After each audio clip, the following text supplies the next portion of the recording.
Hello and welcome to my video where I'll show you how to make ornamental shapes as well as little pots and coasters out of just simple twine. I'd seen twine being coiled into placemats before, but I wanted to take that a bit further and make purely decorative shapes.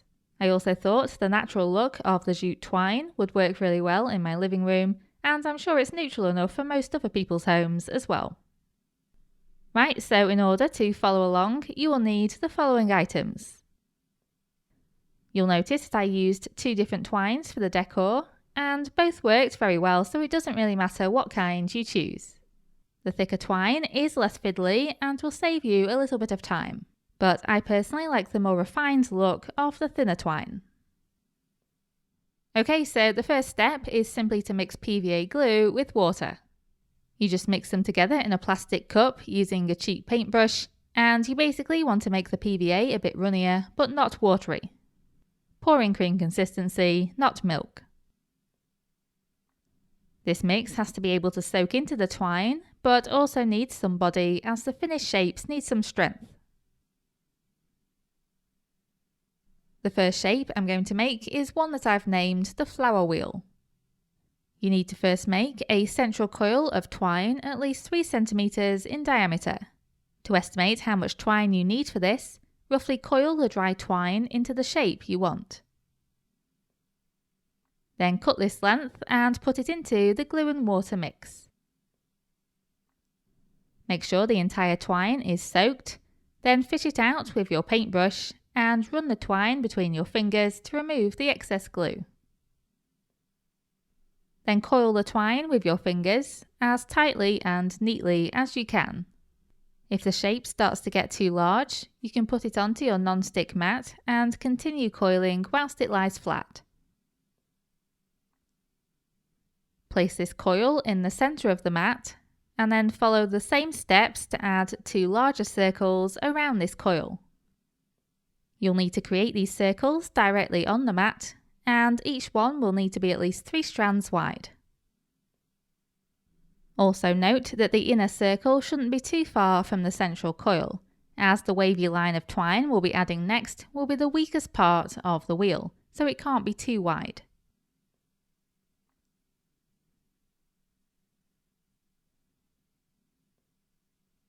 You should now have something that looks like this. We're now going to soak more twine and add a wavy line between the coil and the central circle. Try and make as many points of contact when you're doing this as you can. It can be a bit fiddly, but try and keep the twine lying flat.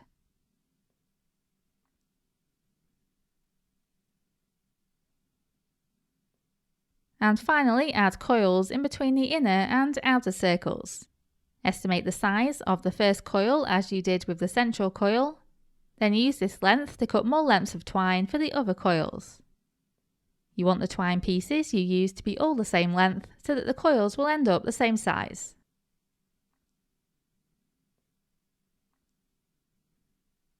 Once completed, I like to dab more of the PVA mix onto the twine with my paintbrush, especially at the joints. Then just leave this to dry thoroughly. Then, in order to add strength to this shape so that it can stand up, you now need to add some sturdy wire. For this shape, I made a ring of wire for both the inner and outer circles. I then used some all-purpose adhesive to attach them.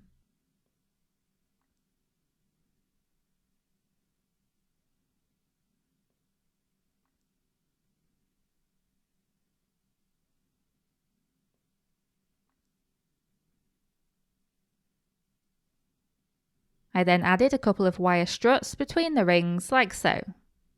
The idea is to hide the wire so that it's not visible from the front. Then once again, leave this to dry. Note that if you want to make this into a placemat instead, you would glue burlap fabric or a similar woven fabric to the back. Then on the front, you would use twine to fill in the gaps. So that's just another option. Then the next shape I'm going to make is a twine bauble. This one is very quick to do, and to begin you'll need to partially blow up a balloon. My balloon was very pear-shaped, so I first used some sellotape to try and reshape it into more of a sphere. This was not particularly successful and it was still quite pear-shaped. Next, cut a long piece of twine. I didn't measure how long this piece was, but it'll be at least 1 meter. Then you just soak it in the PVA mix. Remove the excess glue with your fingers and wrap the twine around the balloon, tucking in the end to keep it in place.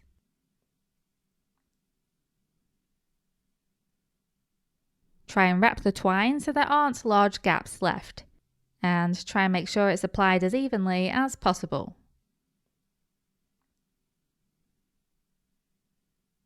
Then just leave it to dry. Once dry, just pop the balloon and remove it.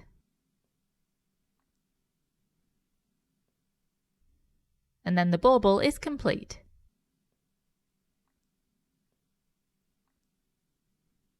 Next, we're going to make a flower coaster.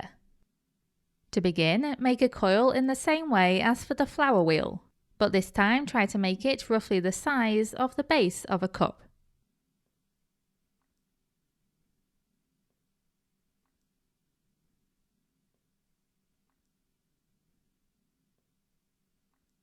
Then leave this to dry. Then use the all-purpose glue to attach this dried twine coil to the centre of a piece of burlap or similar woven material. The reason I use burlap is because it's sturdy and it matches the twine. Use a marker to draw a finished flower shape around the outside, bearing in mind what size you want the circle in the middle to be if you want to use this as a coaster. Then fill in this shape with twine. So first you'll want to add to the central coil until the circle is filled.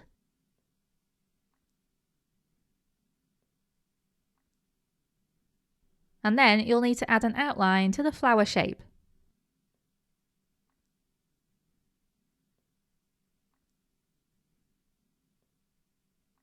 Next, fill in the petal areas with short pieces of twine, working from the outside to the inside in ever-decreasing arches.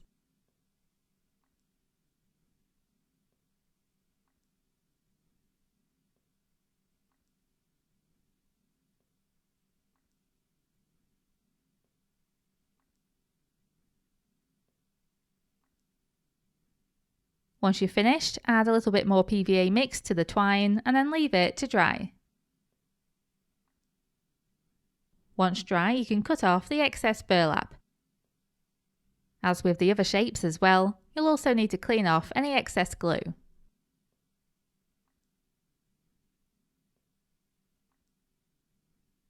Then the next shape is the rainbow. To begin, you need to cut a roughly semicircle shape out of burlap. Using burlap as a backing for solid areas is useful for strength, but it also makes the making process a lot easier, because then you've got something to glue the twine onto.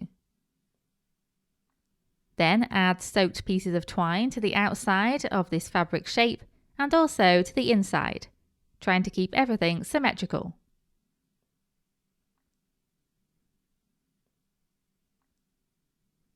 Make sure the gap between these two arches is the same all of the way along. You'll then need to cut lots of short pieces of twine, all the same length, to fill this gap, and position them so that they point outwards. Make sure you add the PVA mix below and above these pieces to make sure the twine is soaked through. Next, make a larger arch shape out of twine directly on the mat, approximately 5 centimeters from the burlap shape. Again, try and keep the gap the same all the way along.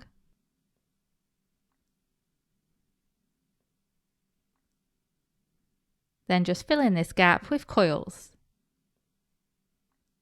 Once you know the length of the twine you need for one coil, use the same length for the rest, so they all end up the same size.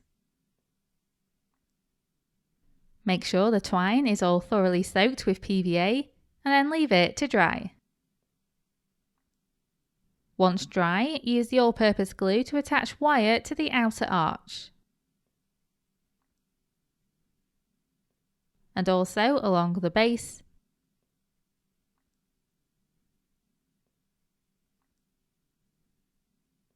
Plus add a piece joining them together. Then once this glue is dry, you can then cut off the excess twine across the base to make it flat, like so.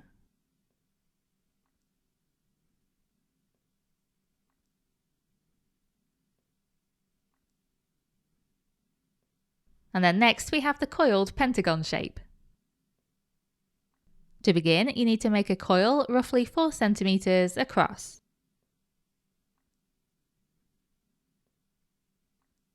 And then replicate this another 4 times. Arrange them evenly in a circle like so. Then make one smaller coil to fit perfectly in the center.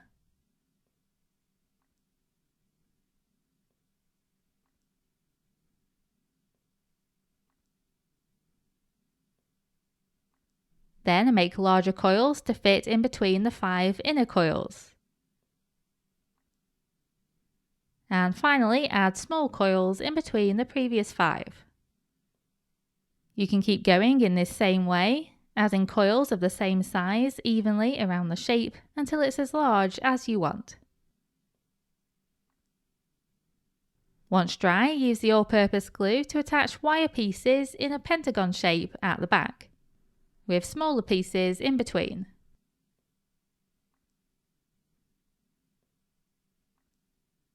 Then once again, leave it to dry.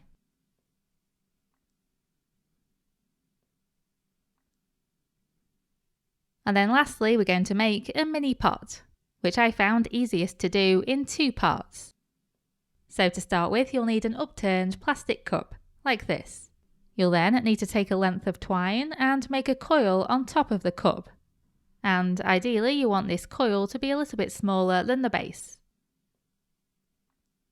I then turned the cup the right way up so that it was standing on the coil, and then I continued wrapping the twine a short way up the cup. If you go too far, the twine will start to drop off the cup. I then left this until the sides were mostly dry, then turned the cup upside down again to give the coil a chance to dry as well. Next, I added more twine, starting from where I ended the last piece, moving up the cup a little further, and then going back on myself to make a double layer down the sides.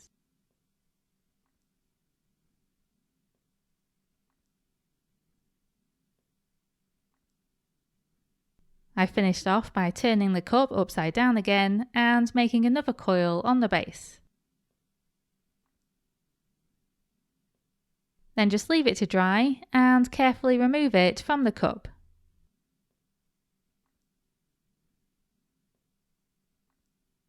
I used it as a candle holder, as you can see here, but please only use battery-powered candles in this pot. And there you go, you've now created a variety of ornamental twine shapes. I really hope you enjoyed this video and thank you very much for watching.